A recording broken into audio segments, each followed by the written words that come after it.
दोस्तों, क्या आपने कभी सोचा है कि जब हमारी आखिरी सांस रुकती है तब हमारे साथ असल में होता क्या है? क्या सब कुछ यहीं खत्म हो जाता है या फिर कुछ ऐसा शुरू होता है जिसे हम आज तक समझ ही नहीं पाए? नमस्कार, मैं हूं आपका दोस्त पप्पू आवारा। स्वागत है आप सभी का इस ज्ञान की यात्रा में, जहां हम तलाश करते हैं उन सवालों के जवाब जो हमें जिंदगी के सबसे बड़े रहस्यों तक ले जाते हैं।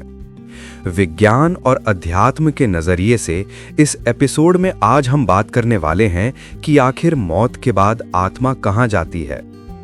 रात का सन्नाटा था। अस्पताल के कमरे में एक बुजुर्ग व्यक्ति की सांसें धीरे धीरे थम रही थीं।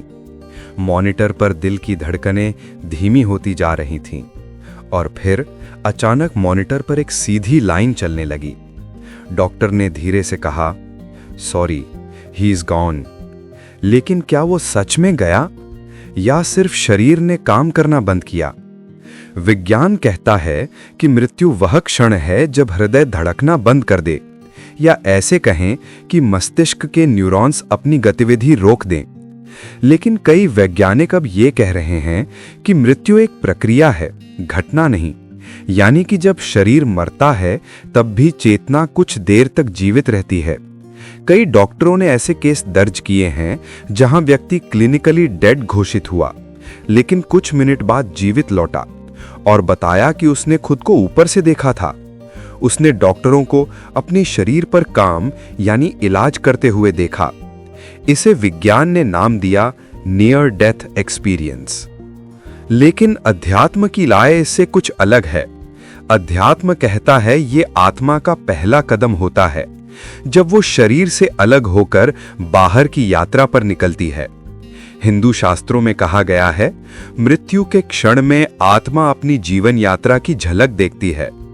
और आधुनिक विज्ञान में कुछ रिपोर्ट्स कहती हैं कि मरने से ठीक पहले मस्तिष्क में DMT यानी कि डाई मिथाइल ट्रिप्टामाइन नामक रसायन रिलीज होता है, जो व्यक्ति को अद्भुत दृश्य और प्रकाश का अनुभव कराता है। क्या वही प्रकाश आत्मा की पहली झलक है उस दुनिया की जहां से हम आए हैं और जहां हमें लौटना है? शायद मृत्यु अंत नहीं बल्कि एक दरवाजा है जो खुलता है आत्मा की अगली यात्रा की ओर। और यही सवाल हमें अगले अध्याय की ओर ले जाता है कि जब आत्मा शरीर छोड़ती है तब वो जाती कहां है। जब शरीर अपनी आखिरी सांस ले चुका होता है तो सब कुछ थम सा जाता है। डॉक्टर कहते हैं अब कुछ नहीं बचा। परिवार के लोग आंसुओं में डूबे होते हैं, लेकिन उसी समय कुछ अदृश्य घट रहा होता है, कुछ ऐसा जिसे ना आंखें देख सकती हैं और ना विज्ञान पूरी तरह समझ पाया है। ये वही क्षण होता है जब आत्मा शरीर से बाहर निकलती है। अध्यात्म के अनुसार आत्मा शरीर को ऐसे छोड़ती है जैसे कोई व्यक्ति पुराने कपड़े उतार कर नए पहनता है। गीता में कहा गया है, वासांसी जीर्णानि यथा विहाय नवानी गृह्णाति नरोपराणि। यानी आत्मा इस शरीर को त्याग कर नए शरीर में प्रवेश करती है। लेकिन सवाल ये है, क्या आत्मा वास्तव में शरीर से बाहर निकलती है या ये सब केवल मस्तिष्क का भ्रम है? पिछले 50 सालों में हजारों ऐसे केस दर्ज हुए हैं जहां लोग मौत के करीब पहुंचे और फिर लौट आए। उन्होंने बताया कि उस दौरान उन्होंने अपने शरीर को ऊपर से देखा। उन्होंने देखा कि डॉक्टर उन पर काम कर रहे थे। वो अपने परिवार वालों को रोते देख रहे थे और फिर एक उजाले की ओर खींचने लगे। अमेरिका के डॉक्टर सैम पार्निया ने ऐसे 2000 से ज्यादा मामलों का अध्ययन किया। उनका कहना था, जब दिल रुक जाता है तब भी कुछ मिनट तक चेतना सक्रिय रहती है। लोग आसपास की घटनाओं को महसूस करते हैं जबकि उनका शरीर मृत होता है। विज्ञान इस स्थिति को कॉन्शियसनेस विदाउट ब्रेन एक्टिविटी कहता है, यानी ऐसी चेतना जो शरीर से स्वतंत्र है। कल्पना कीजिए, आप अपने शरीर से ऊपर उठ रहे हैं, नीचे लोग रो रहे हैं, डॉक्टर दौड़ रहे हैं, पर आपको कोई दर्द नहीं, बस एक अजीब सी शांति है। आप धीरे धीरे ऊपर बढ़ते हैं। चारों तरफ रोशनी फैलती है, जैसे कोई अदृश्य हाथ आपको बुला रहा हो। कई लोगों ने इस क्षण को प्रेम और प्रकाश का अनुभव कहा है, जहां डर खत्म हो जाता है और बस एक गहरा सुकून होता है। क्या ये वही क्षण है जब आत्मा अपने पुराने घर यानी शरीर को छोड़कर अपनी वास्तविक यात्रा शुरू करती है? उपनिषदों में आत्मा के 3 शरीर बताए गए हैं, स्थूल यानी भौतिक, सूक्ष्म यानी मन और चेतना, और कारण यानी आध्यात्मिक। मृत्यु के समय आत्मा सूक्ष्म शरीर के रूप में बाहर निकलती है। यह सूक्ष्म शरीर बहुत हल्का होता है, जो भौतिक वस्तुओं से गुजर सकता है। योगियों और तांत्रिकों के अनुसार यह आत्मा कुछ समय तक अपने आसपास रहती है, अपने प्रियजनों, अपने घर के पास, क्योंकि अचानक छोड़ देना आसान नहीं होता। आत्मा कुछ समय तक भ्रमित अवस्था में रहती है, ना पूरी तरह यहां ना वहां। वैज्ञानिक कहते हैं चेतना मस्तिष्क की गतिविधि है। जब मस्तिष्क बंद तो चेतना भी खत्म। लेकिन सवाल उठता है, अगर चेतना सिर्फ मस्तिष्क में है तो मृत्यु के बाद देखने या सुनने वाले अनुभव कैसे संभव हैं? क्वांटम भौतिकी के कुछ सिद्धांत बताते हैं कि चेतना एक फील्ड है जो शरीर से बंधी नहीं बल्कि ब्रह्मांड का हिस्सा है। यानी शरीर मर सकता है, लेकिन चेतना या आत्मा एक ऊर्जा के रूप में जीवित रहती है। जैसे रेडियो टूट जाए पर तरंगे अब भी हवा में मौजूद रहें। कई परंपराओं में कहा गया है, मृत्यु के तुरंत बाद आत्मा यमदूतों या देवदूतों के मार्गदर्शन में चलती है। बौद्ध धर्म में इसे बार्डो अवस्था कहा गया है, एक ऐसी स्थिति जहां आत्मा 49 दिनों तक नए जन्म की तलाश में रहती है। वहीं हिंदू मत के अनुसार आत्मा यमलोक या पितृलोक की ओर जाती है और वहां अपने कर्मों के अनुसार अगला मार्ग चुनती है। लेकिन इस यात्रा की शुरुआत हमेशा होती है उस पल से जब आत्मा शरीर से बाहर निकलती है और अपने पीछे छोड़ जाती है अपने जीवन की पूरी कहानी।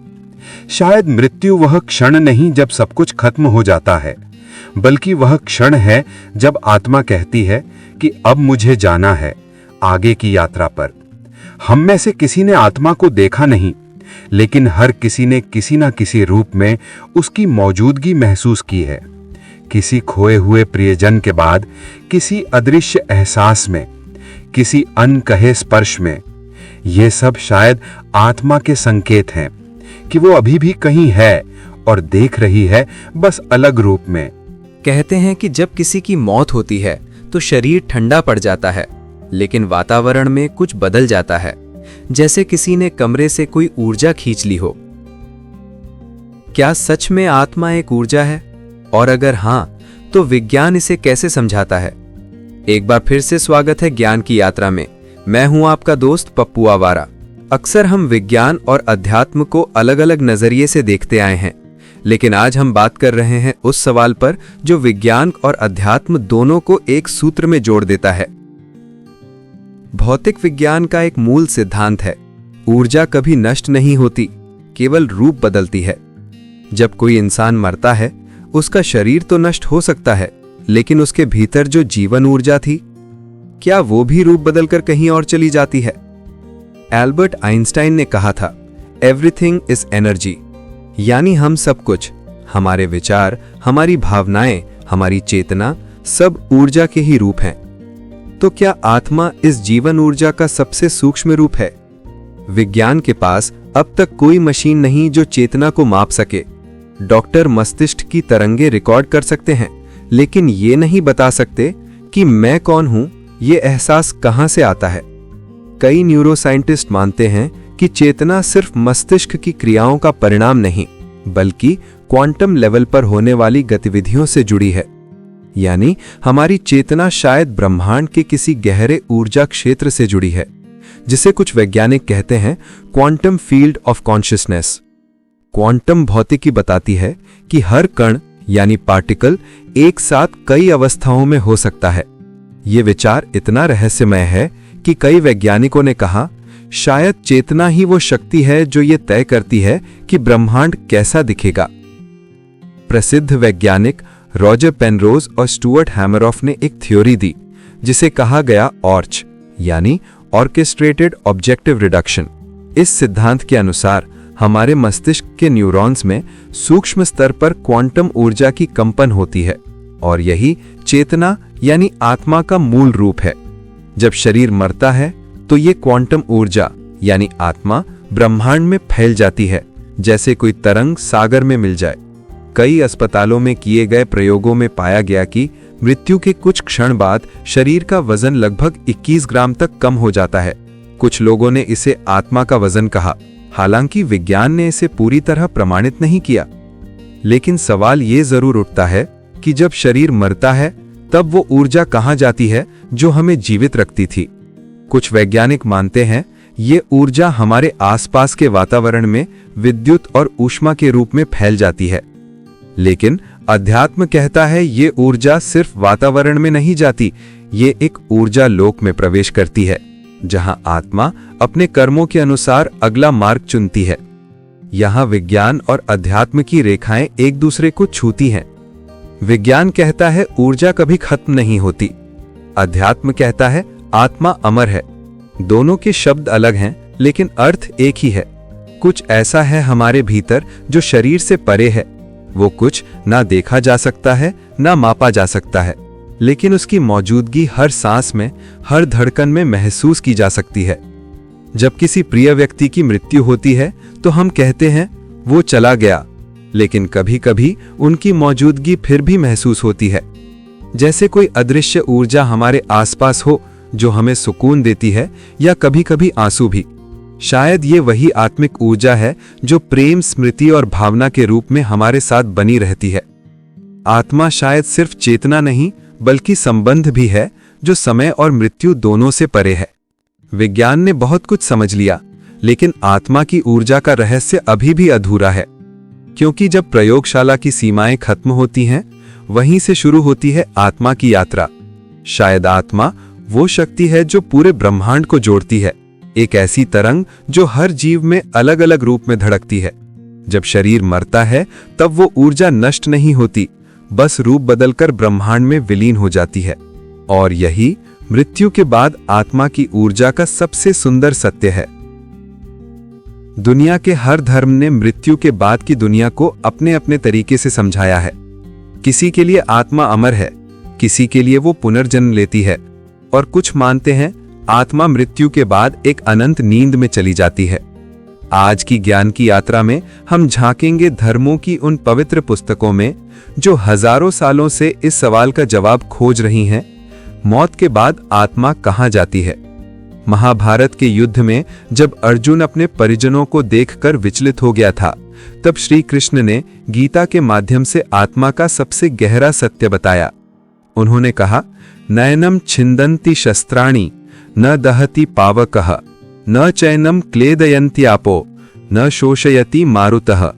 यानी आत्मा को न कोई हथियार काट सकता है, न अग्नि जला सकती है, न जल भिगो सकता है, न वायु सुखा सकती है।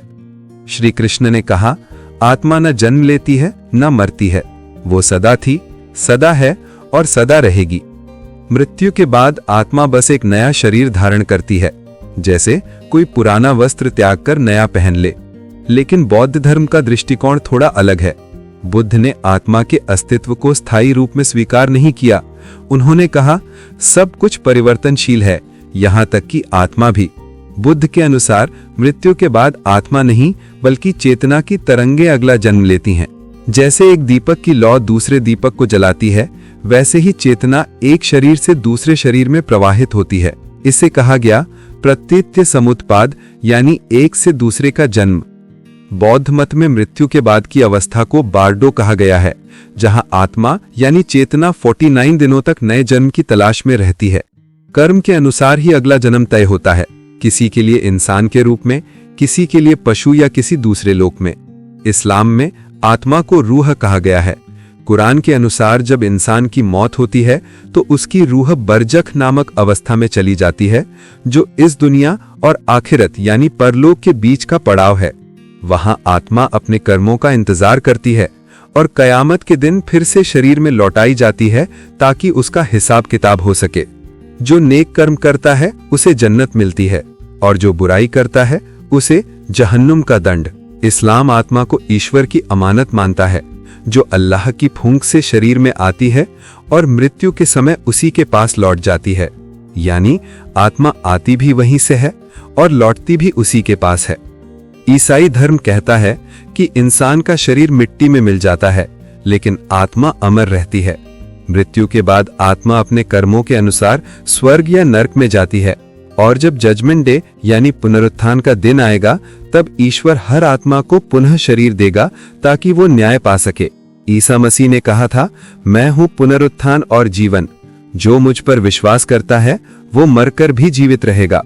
यानी आत्मा ईश्वर के सानिध्य में जीवित रहती है और प्रेम ही उसका अंतिम ठिकाना है। सिख धर्म में भी आत्मा को अमर बताया गया है। गुरु नानक देव जी ने कहा, आत्मा उसी प्रभु का अंश है जो अनंत है, अमर है।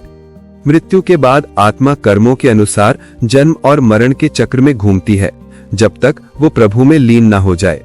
वहीं जैन दर्शन कहता है, आत्मा अनादि है, लेकिन कर्मों के बंधन से मुक्त होने पर ही मोक्ष प्राप्त करती है। आत्मा को शुद्ध करना ही मुक्ति का मार्ग है। अलग अलग मत, अलग अलग व्याख्याएं, लेकिन हर धर्म एक बात पर सहमत है कि आत्मा का अस्तित्व सच्चा है और मृत्यु के बाद भी उसकी यात्रा जारी रहती है। कोई इसे पुनर्जन्म कहता है, कोई बरजख, कोई स्वर्ग नरक और कोई मोक्ष, लेकिन अंत में हर मार्ग एक ही मंजिल की ओर जाता है, परमात्मा। मृत्यु आत्मा की यात्रा का अंत नहीं, बल्कि ईश्वर से मिलन की तैयारी है। धर्म हमें ये नहीं बताते कि आत्मा कहाँ जाती है, बल्कि ये सिखाते हैं कि आत्मा को कहाँ पहुंचाना चाहिए। गीता कहती है, कर्म कर, फल की चिंता मत कर। बौद्ध धर्म कहता है, लोभ और मोह छोड़ दे। इस्लाम कहता है, नेक राह पर चल। ईसाई मत कहता है, प्रेम ही ईश्वर है। शायद यही चारों रास्ते आत्मा की उसी मंजिल की ओर ले जाते हैं, जहां सब एक हैं और कोई अलग नहीं। क्या आत्मा सच में पुनर्जन्म लेती है? क्या पिछले जन्म की यादें केवल कल्पना है, या विज्ञान ने भी इनके प्रमाण खोजे हैं? कहा जाता है, मौत अंत नहीं, एक नए जीवन की शुरुआत है। लेकिन क्या यह सच है? क्या आत्मा सच में एक शरीर छोड़कर दूसरा धारण करती है? और अगर ऐसा है, तो क्या हम सब पहले भी किसी रूप में जी चुके हैं? स्वागत है ज्ञान की यात्रा में, जहां आज हम खोजेंगे उस सवाल का उत्तर जिसने सदियों से इंसान को चकित किया है। क्या पुनर्जन्म सच है? पुनर्जन्म का विचार केवल भारत की मिट्टी तक सीमित नहीं है। यह मिस्र, यूनान, तिब्बत और अफ्रीका तक फैला हुआ है। हिंदू धर्म कहता है, आत्मा ना तो मरती है ना जन्म लेती है, बस शरीर बदलती है। श्री कृष्ण ने गीता में कहा था, वासान से जीर्णानि यथा विहाय नवानि घरणाते नरो अपराणी। यानी आत्मा पुराने वस्त्र छोड़कर नए धारण करती है। यही विचार बौद्ध, जैन और सिख परंपराओं में भी मौजूद है कि मृत्यु के बाद आत्मा अपने कर्मों के अनुसार नया जन्म लेती है। अब बात करते हैं उन घटनाओं की जिनसे विज्ञान भी हैरान हो गया। अमेरिका के प्रसिद्ध मनोचिकित्सक डॉक्टर इयान स्टीवेंसन ने अपने जीवन के 40 साल सिर्फ एक सवाल पर लगाए, क्या पुनर्जन्म वास्तविक है? उन्होंने दुनिया भर के ऐसे 2500 से अधिक बच्चों का अध्ययन किया जिन्होंने दावा किया कि वे अपने पिछले जन्म को याद करते हैं। ये बच्चे अपने पुराने घरों, परिवारों और मौत के तरीकों तक का जिक्र करते थे, जो बाद में सच साबित हुआ। उदाहरण के लिए, भारत के ही एक लड़के ने बताया कि वो कन्नौज नाम के गांव में एक दुकानदार था जिसकी हत्या कर दी गई थी। जब जांच हुई तो वो गांव, वो दुकान, यहां तक कि हत्या की तारीख भी बच्चे के बताए अनुसार निकली। ऐसा कैसे संभव है? क्या ये आत्मा की स्मृति थी जो नए शरीर में आकर भी मिट नहीं पाई? विज्ञान पुनर्जन्म को मेमोरी ट्रांसफर या जीनोमिक इम्प्रिंटिंग की दृष्टि से देखने की कोशिश करता है। कुछ वैज्ञानिकों का मानना है कि हमारे डीएनए में सिर्फ शारीरिक लक्षण ही नहीं, बल्कि कुछ अनुभवों की ऊर्जा छाया भी संग्रहित हो सकती है। पर यह सिद्धांत भी हर मामले की व्याख्या नहीं कर पाता। जब एक 5 साल का बच्चा किसी अजनबी शहर की गलियां पहचानता है, किसी भाषा के शब्द बोलता है जो उसने कभी सीखी नहीं है, तब विज्ञान के पास भी कोई ठोस उत्तर नहीं बचता। शायद ये वही चेतना है जो एक शरीर से दूसरे में स्थानांतरित होती है और यही पुनर्जन्म कहलाती है। पुनर्जन्म का मूल आधार है कर्म। जो कर्म हम इस जन्म में करते हैं वही अगले जन्म की परिस्थितियां बनाते हैं। इसे कर्म चक्र कहा गया है। अच्छे कर्म अच्छे जीवन का मार्ग बनाते हैं और बुरे कर्म दुख, संघर्ष और पुनर्जन्म का कारण बनते हैं।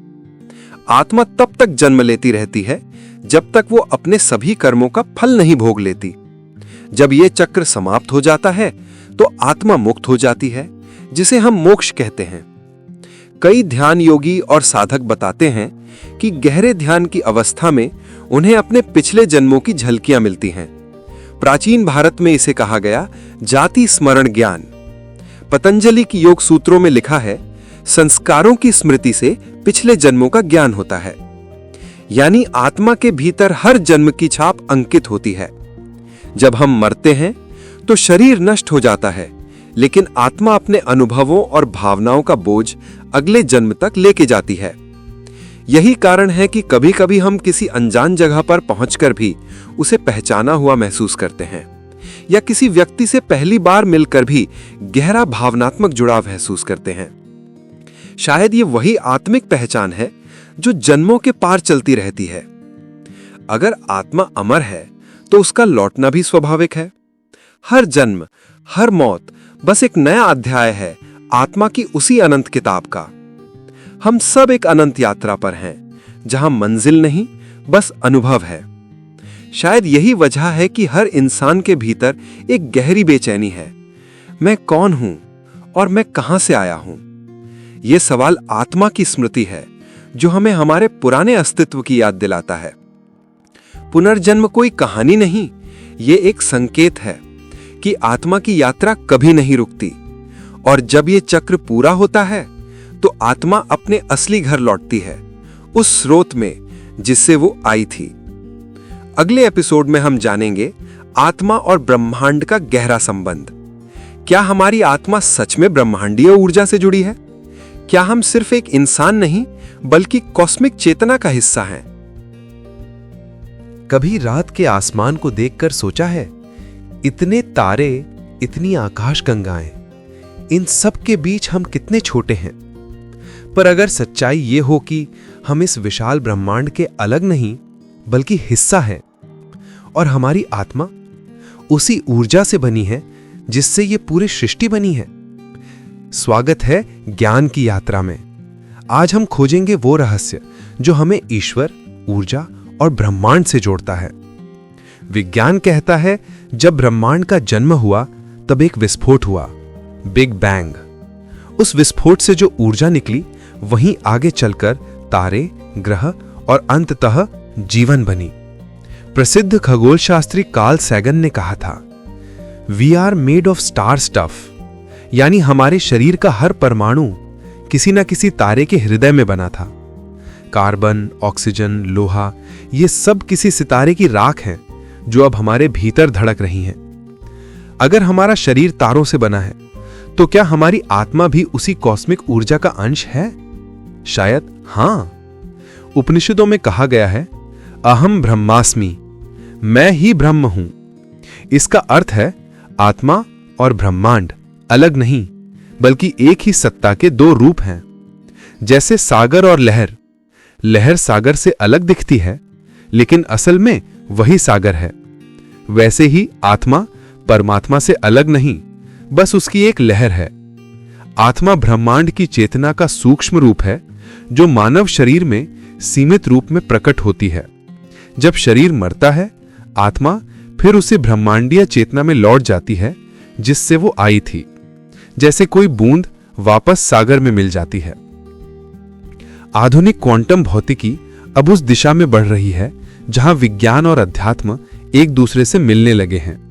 क्वांटम थ्योरी कहती है कि ब्रह्मांड में हर चीज कनेक्टेड है, चाहे वो कितनी भी दूर क्यों ना हो।